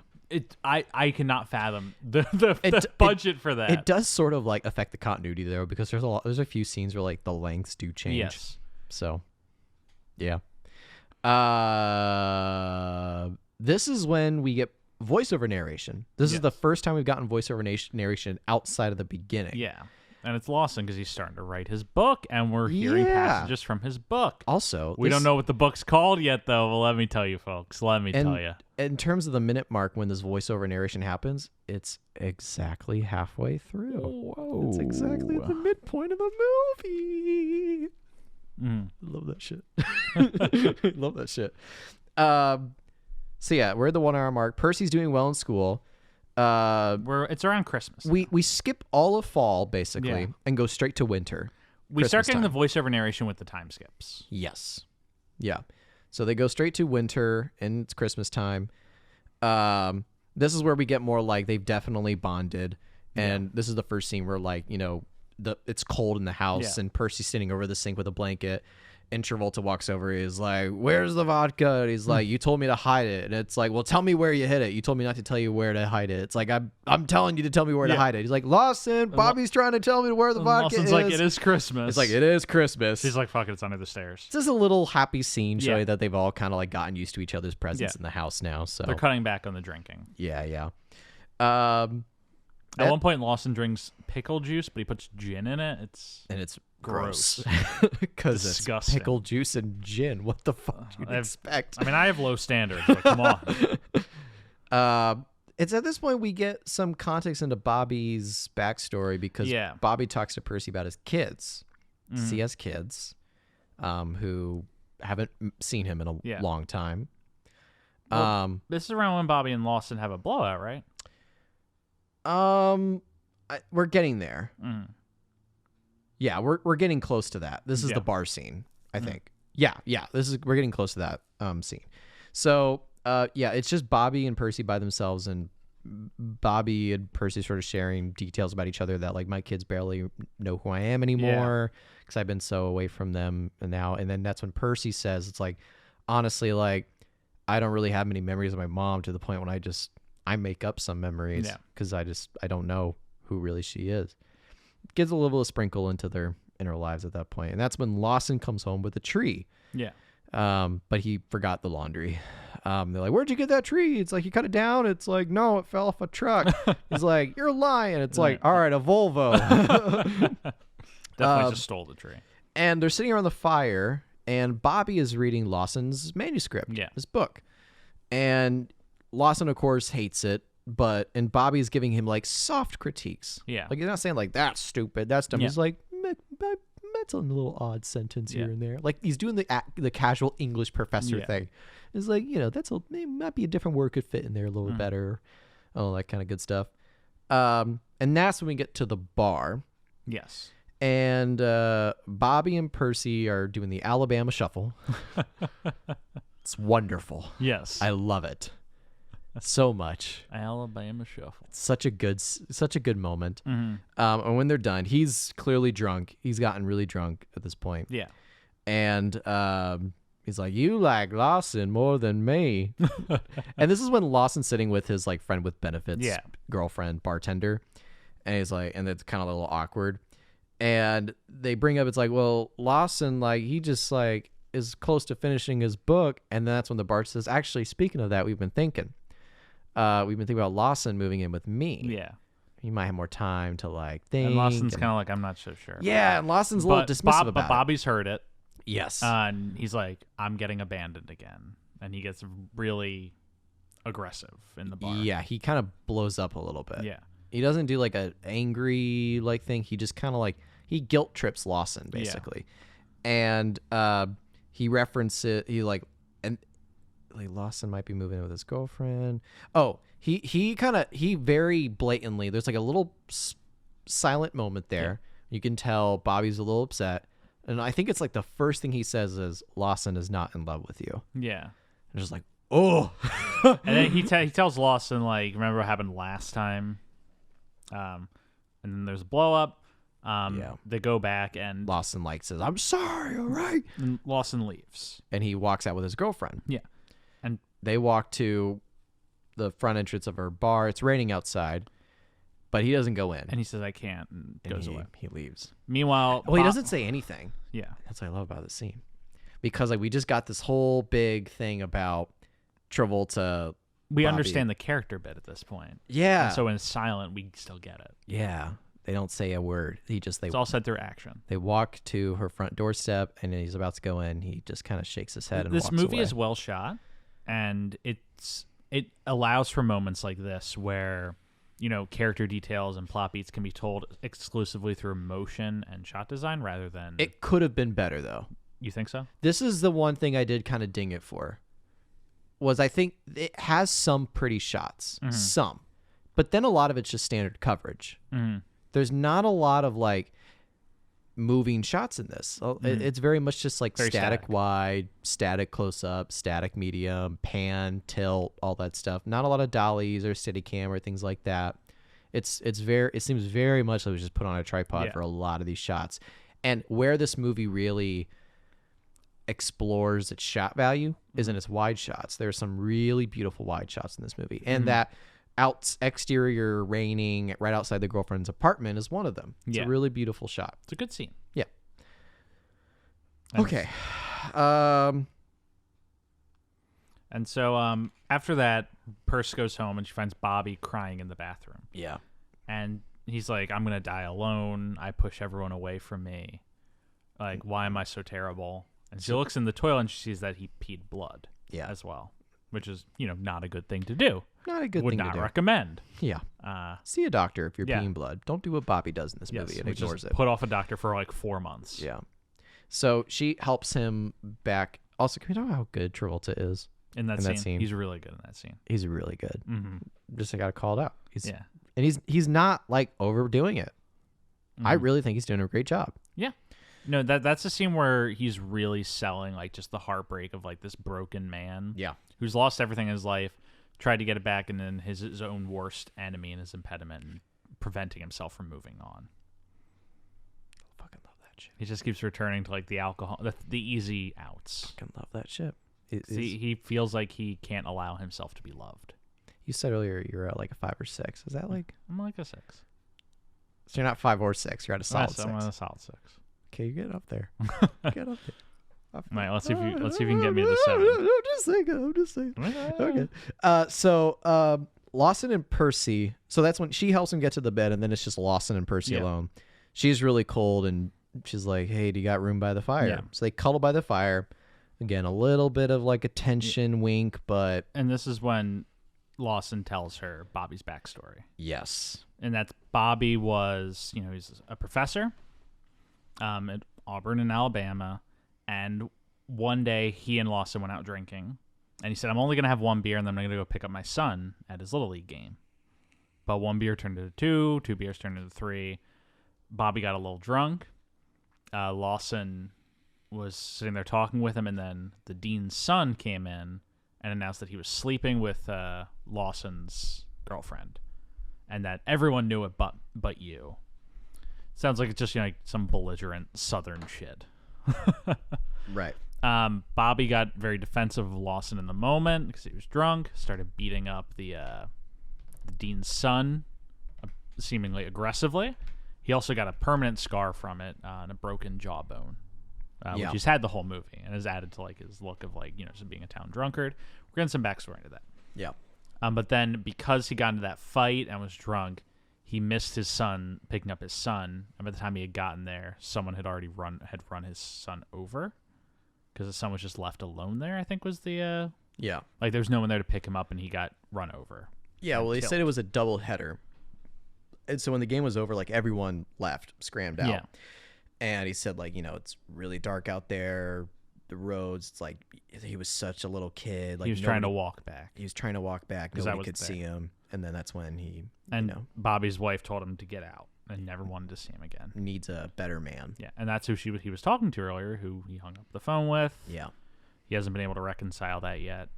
And he and Lawson moved to New Orleans to try and find a better life for themselves, to try and like rebuild himself. But he keeps getting in his own way. This is where like if this fills in a lot of the gaps for Bobby. Yeah. It's a good storytelling. How'd you feel about, what's the actor's name who plays Lawson again? Gabriel Mott. How'd you feel about his performance on this scene? It did the job. Yeah. I wouldn't say it was exceptional. It wasn't as good as Travolta in the bathroom. Right. But it was perfectly passable. It got the job. And the thing is because we just got a really good performance from Travolta in the bathroom, that this, which is supposed to be like gut-wrenching scene, didn't really sell it for me that much. It didn't do it? I thought I agree with what you said. It got the job done, but I just imagine if a better actor was there to deliver the lines, which I know is kind of a shitty thing to say. Yeah. But you wish Travolta had revealed this information in the bathroom. No, I just wish he was a better actor to reveal the information. I don't think it would have been Bobby who would have given off that information willingly. Because that shows Bobby in a very bad light already. Not that he has like the pride to admit anything, but at the same time, like that's not a Bobby story to say. That's definitely Lawson. Lawson needs to tell that story. But I don't think it was very well. So performed. now that like the air's been cleared Matt out. Damon. I don't know, just I'm throwing names out. Now that the air's been cleared, like they all stay in the same house. Yeah. Lawson doesn't leave. Bobby is kind of getting a little better with himself. They convince him he needs to go see a doctor, but he says, "No, I'm fine. I'm fine." Yeah. Then we get another time jump, I think. Where was it? Because we jumped to the spring. Yeah, I think so. We jumped to the well, we got Christmas Day where they have a bunch of people over and they cook dinner. Yeah, because Bobby wakes up, he walks down the living room and sees Lawson and Percy sleeping right next to each other next to the They didn't fireplace. sleep together; they just slept together. Yeah, they napped. Yeah, they napped together. And then they have like a whole Christmas brouhaha with all of our friends. We've met. We've met. And then we get a time jump, VO narration, And that's what I wrote down. I'm just now realizing Lawson is the narrator. Yeah. And we're about 70% done with the movie, kinda. I would say if this ever to feel long to somebody, this might be the moment. Yeah. It didn't for me. I was totally on board. Mhm. I know, but I can understand for some people why it might feel long. Yeah. So they have, so Bobby's still peeing blood. Yeah. Yes. He doesn't want to see a doctor.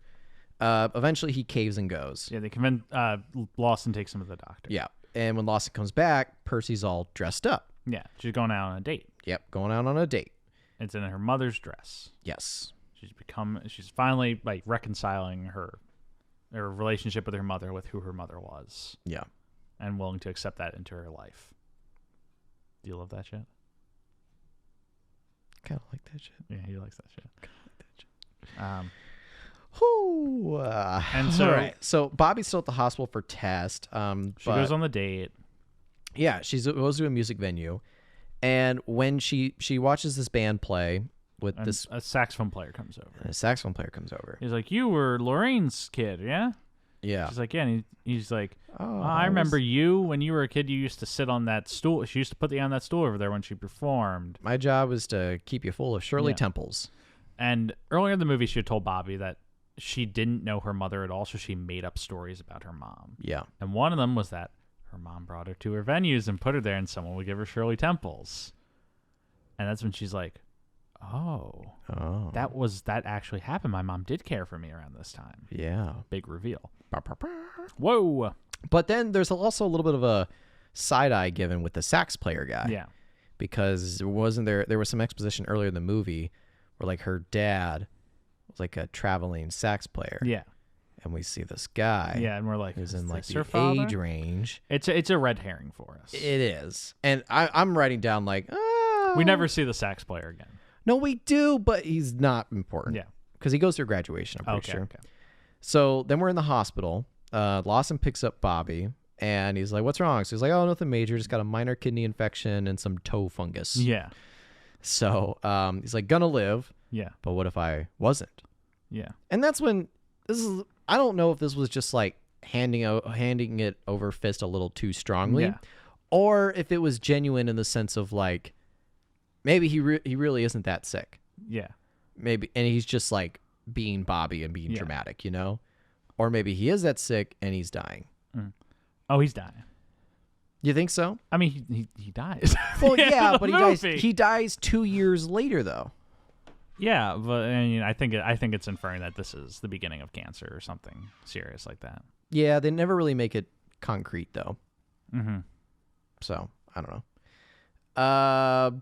So this is when Bobby's sort of like mentioning it to Lawson that like he seemed really close with Percy. Yeah. It's like, "What do you mean?" He's like, "Oh, I saw you two sleeping next to each other in the fireplace." He's like, "Nah, that ain't for me. That ain't it. That ain't it." We're just friends. And now we're in springtime. Bobby and Lawson are sitting out by the porch. We get another Robert Frost reference. Yeah, they throw another Robert Frost quote at us. Again, this movie is just one big fucking Robert Frost Yeah. poem, which I love that shit. Love that shit. Percy shows up at the house, and who also is there, Jeff? Her boyfriend from the beginning of the movie. From the beginning of the movie. Who only has this one scene. It's so strange. It is He shows up and is like, "Hey, you got this letter in the mail," and gives her a letter, and then he's like, "Yeah, you miss me yet?" And then he leaves, and we never see him again. Yeah, well, yeah, and he says like it's kind of like this is like her litmus test to see like if she's grown at all as a person, which surprise she has, because he's like, I'm a better person, I've changed, all that stuff. She kicks him out. I feel like we could make things work again. She's like, "No, I want you to get out." It's like, a flower is still a weed or whatever, and then she kicks him out. But that's when we get revealing information that like turns out the house wasn't left to all three of them.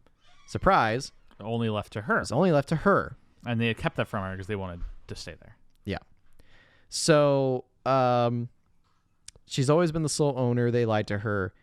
And she kicks them out. She locks the doors and locks the gates. Lawson and Bobby show up and the doors are locked. And they're trying to like think of ways to like confront her and like talk to her about it. But they're camping outside her house. And that's when a van shows up. And they're thinking, like, is she going to school or something? Yeah. And it's a realtor. And she gets out, and the house is for sale. House is for sale.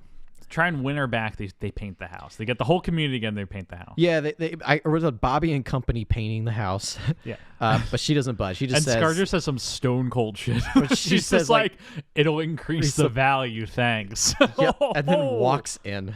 Stone cold. Love it. So then it's Percy and the neighbor. Yeah.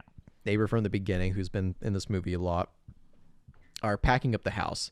Yeah. Again, like, I understand why it'd be very clear, cut, easy, obvious for Bobby to be the dad. Yeah. But it's just like this neighbor guy is just, Yeah. I don't know. A little too much of him. A little too much of him. You know, what's his role? Yeah, what's this jamoke? So, but she finds a box with her mom's belongings, which this is like kind of one thing I had a bit of an issue with. They're right there in the closet. Yeah, they've been there the whole time. Yeah, it's not like they've been covered by anything. Yeah. She just didn't open her closet. Yeah, she opens up the closet after a year of being there or whatever. And she finds boxes of letters.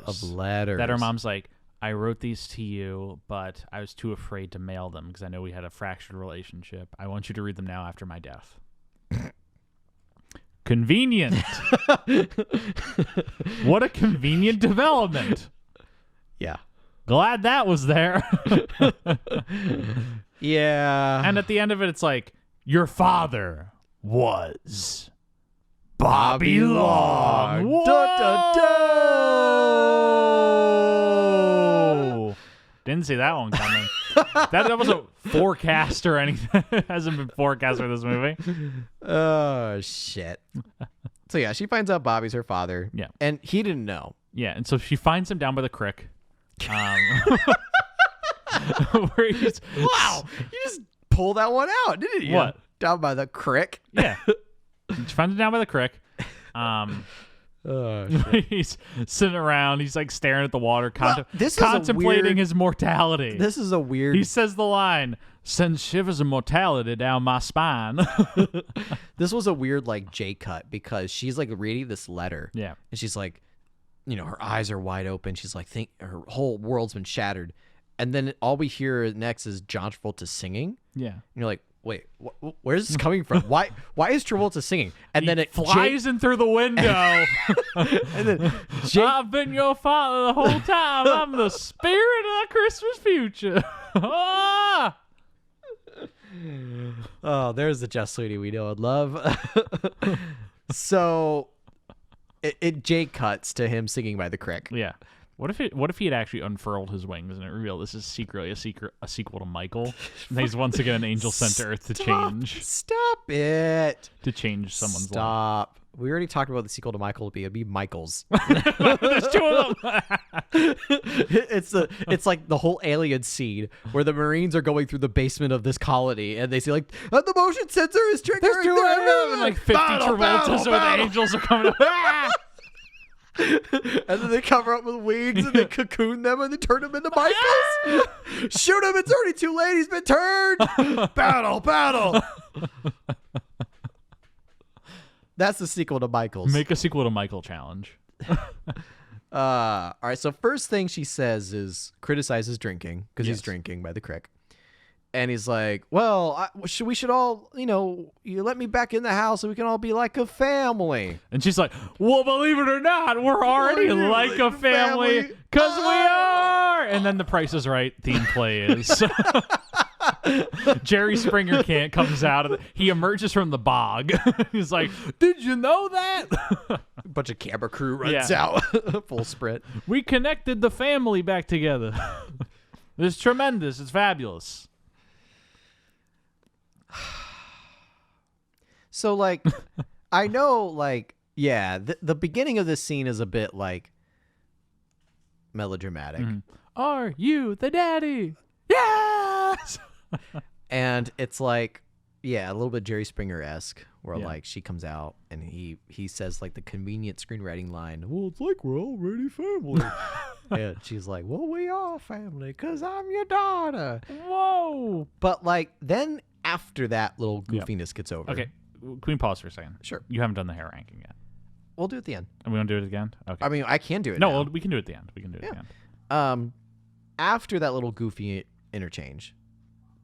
No, he's only got one scene left. So. Well, we'll talk about the end. Yeah. So they have a conversation out by the water. Yeah. There's a beautiful wide shot of them. As you said to me when I was watching that scene, you said, "You see that beautiful wide shot?" I love that wide shot. It's great. It's a good shot. We only get a little bit of it. They don't cut back to it. It shows at the beginning of their second half of their conversation about It's being all related. spice. They sprinkle that in there. Yeah, they sprinkle it in there. And then it cuts back to, boring static close-ups and all that stuff. But it doesn't really rely on the shots, though, because both actors, Travolta and Johansson, are really pulling their weight in the scene, because she talks about, I've been thinking I've been making up memories about my mom, but it turns out I have they're true memories of her. And she's like, I'm trying to have a moment here, Jeff. And he's like, do you promise it's you'll tell me every little detail about her? It's like, I promise I'll tell you everything about your mother. And it's and I'll tell you everything I know about you when you were a little kid. And they make this little promise to each other, and they have a great big hug, and it's such a great moment. Johansson's doing great. It's I didn't want to sell the house. I was just mad at you. And he's like, oh, it's okay, baby. It's okay. And she is both simultaneously reconciled with her father while also reconciled with the memory of her mother. Love that shit. Fucking love that shit. Fucking love that shit. Love that shit. It's good shit. Good shit. It is good shit. I love it. There's 2 scenes left of the movie. I got 5 on. Wait, Stuart is... oh my God, a whole show tunes group is coming in the room? Why? What? I was going to say they were having the whole... Yeah, never mind. I thought you were going to roll with it. Boom. It's yes and, not no and. Boom. Okay. So, she graduates high school. Boom. Boom. Boom. You got to do the boom. Yeah, DJ Bobby Long. Okay, so Bobby and Lawson are back in the house. And they're getting dressed up for something. Yes. Let's finish this up. They're going to her graduation. Yes. They walk out of the house and they see the neighbor and the sax player. Yeah. It's like the end of Mamma Mia. Yeah. There's the dad and there's the 2 other guys. Yes. And Stellan Skarsgård's It's actually a really good example, Jeff. Yeah. No, it is literally like the end of Mamma Mia. There's 3 potential dads and only one of them's the winner. God, this movie really is just kind of Mamma Mia. Yeah. So they throw a party. And what if the love song for Mamma Mia was actually just ABBA? I mean, the love song for Bobby Long was just Chiquitita or something. So Bobby gives a speech, and he gives this poetic speech about how much Percy has grown. And he says right away, it's I'm congratulating my daughter. Yeah. And just how he's very proud of her. She's going to college. And University of North Carolina? No, she's going close. She's going to University of New Orleans. Oh, okay. So she's like, now come on up here and let's do a good Alabama shuffle. By the way, before this, Travolta's toe is getting worse. Yeah. They subliminally plant those. Yeah. Images His toe's in. getting worse, and he's still peeing blood. Yeah, and he's limping a lot. Yeah. And so they do a little Alabama shuffle. The house. And beautiful wide shot of them and dancing in front of the sunset. Yeah. I forgot to write that down, but yeah, you're right. There's a beautiful, it's very reminiscent of Shout. Yeah. You know, you make me want to shout. Got it. So, yeah, that whole thing ends with a beautiful sunset shot of them dancing on this ridge, and then we have voiceover narration, another time jump. We see the inside of the house. It's fully decorated, all cleaned up, like their lives. Yeah, like their lives. And then the camera tilts down, and we see a sign on a little straw hat. Yeah. From the beginning of the movie. It says, "Gone fishing." Gone fishing. And we see her packing up her university. He didn't go fishing. Shut up, Jeff. Let me finish this movie. He went fishing 6 feet under. Ah, God damn it. She's packing up your University of New Orleans book bag. Shows up weird. I love how this movie fits us every little. It really ties it up with a bow. It ties everything with up a bow. With a bow. Yeah. So then she starts walking like she's going somewhere, and we get the same wide walking shots. Yeah. from what was in the beginning of the movie when Bobby we were walking introduced through. to Bobby Long. Mhm. He was walking through the old town of New Orleans, and now we're back in the same wide shots, only it's Scarlett Johansson. Yeah, it's Percy. Love that shit. Lawson, so then she goes to gravesite, Yeah. and we're getting more narration from Lawson. Yeah. And it's like an excerpt from, Yeah. presumably, Book. his book. Which we kind of like, Because they said that he was going to write it about Bobby. yeah, That was the whole bit. and like the whole thing, it's like, as he's saying this voiceover narration, I'm thinking, oh, this is like an excerpt from his book, probably. Like he finished the book, because the movie's tying up everything up. Yeah. And then as she visits the gravestone, then camera cuts to one of the gravestones she's next to, which is Lorraine, her mom. And then the camera pans left, It's Bobby's grave. and it's Bobby Long. But what's the name of the book that she puts there? Well, She puts Lawson's book down. She puts Lawson's published book down on the ground next to the gravestone, and with the name some of the flowers book in it. Some Percy flowers. And the name of the book is A Love Song for Bobby Long. And the whole thing is tied together, and she leaves it there at the grave of her mother and her father, reconciled in death. And Lawson comes up and takes her hand. Cut to black. And they walk away. Skrillex starts playing. And it doesn't actually. So, before I go into my overall thoughts, we should do the hair ranking. We should do the hair ranking. Cue the hair ranking music.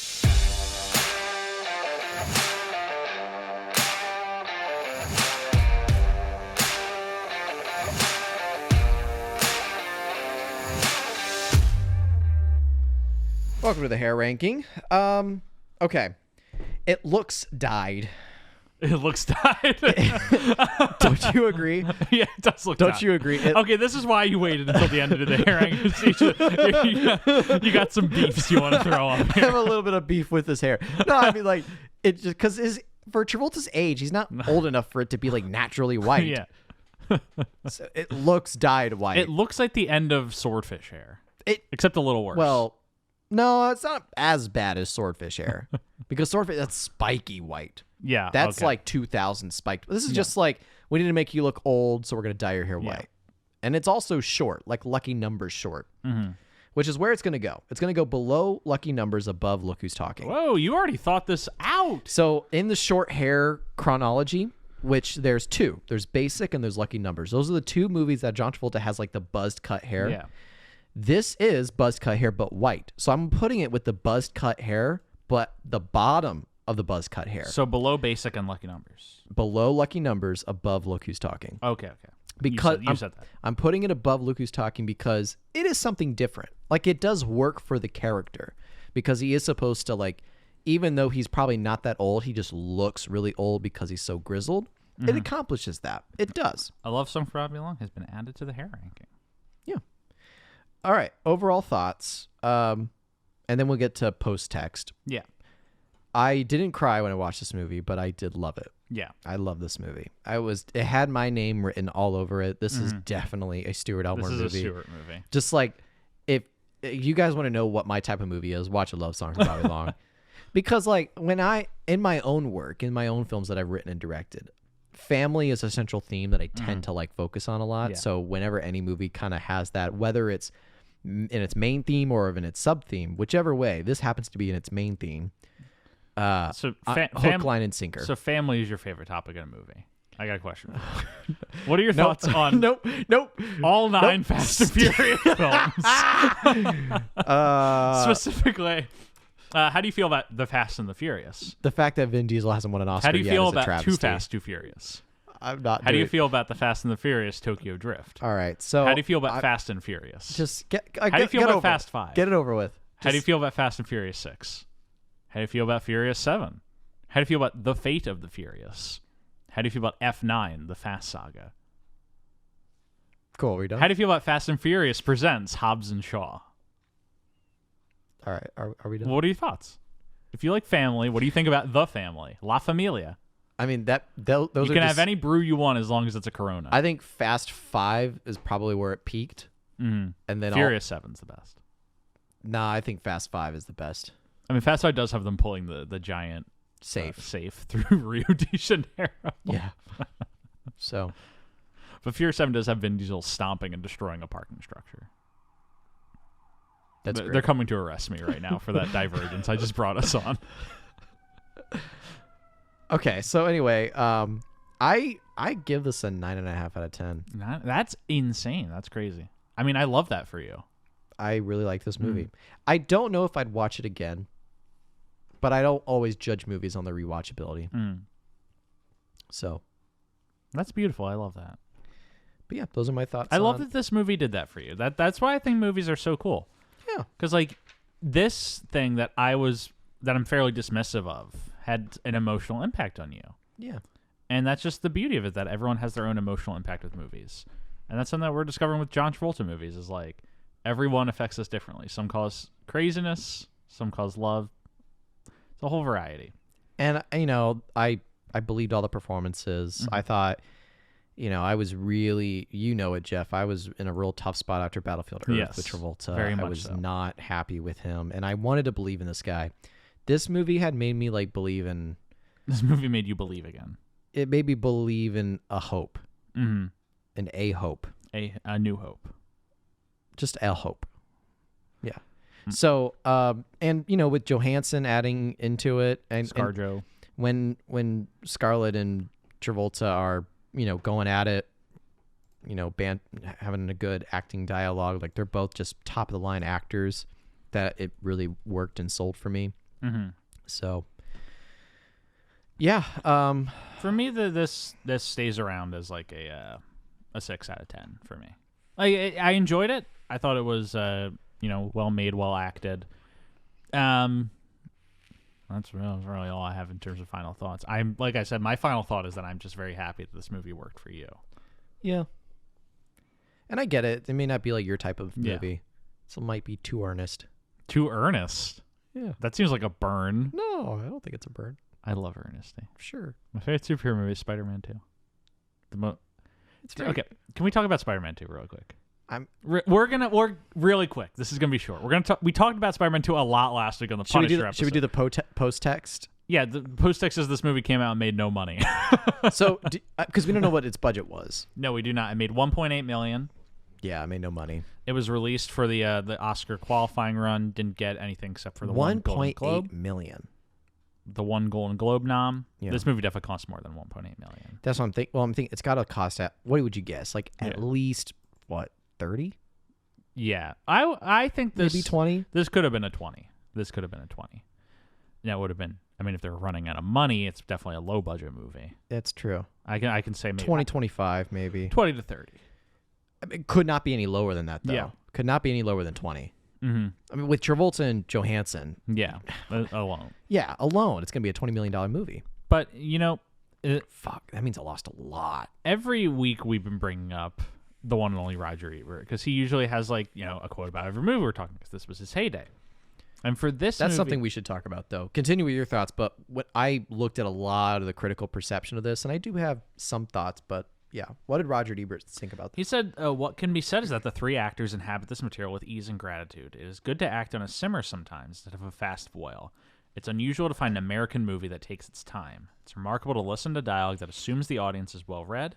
It's refreshing to hear literate conversation. These are modest pleasures, but real enough.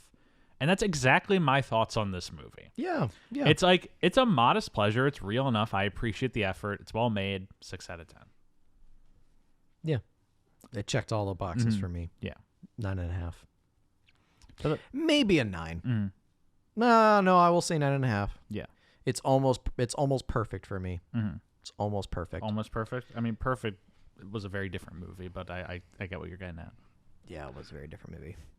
I mean, this felt like kind of like almost his like a quasi perfect like film. Where if you're coming out after Blowout, which was a good movie, but it was horribly presented to the audience, this kind of felt, and we're talking about Battlefield Earth, this is like a great, small, low-budget redemption project, I think, for him. That didn't quite work. Which didn't just, again, kind of suffers the fate of... I think this movie could have helped him if people had seen it, but no one saw it. Yeah. Well, I'm going to make that declaration today. Watch A Love Song for Bobby Long. And I don't really say that often on Travolting episodes, mostly because a lot of these movies people have seen before. And if you haven't seen it before, it's probably for good reason. This is a movie that is very hard to find. Like, I don't know if you can rent it anywhere. You really you just have to buy it on Blu-ray. But if you ever manage to get your hands on it, just give it a chance. Give it a shot. Give it a chance. I don't think you'll walk away disappointed. I think you'll either walk away mesmerized or just pleasantly okay with it. Pleasantly surprised. I think you'll be pleasantly surprised. Yeah. So I give it a thumbs up for that. Hell yeah. All right, do we want to talk about Spider-Man 2 before we close this out? Yeah, so all I want to say about Spider-Man 2 is that it's a movie. Mary Jane Watson is in a play called The Importance of Being Earnest in Spider-Man 2, and the theme of Spider-Man 2 is the importance of being earnest, and that's all I want to say. Cool. Great. Yeah. It's the best Spider-Man movie ever been made. It's the best Spider-Man movie. Until this new one comes out, which I don't think it's going to top it. No, there's no way this new one's as good as Spider-Man 2. Yeah. But anyway, we said our final thoughts. Thank you, folks, for listening to this episode of A Love Song for Bobby Long. I thought it was a lovely little discussion we had here. I'm glad Stuart got to take point and really love this movie. I'm happy for him. Thanks. Thank you all for listening. Please remember to rate, review, subscribe on whatever platform you're listening on. As a reminder, we are available on Spotify, Apple Podcasts, Google Podcasts, and YouTube. You can log into our Reddit, r/Travolting. Find us on Instagram and Twitter @TravoltingPod.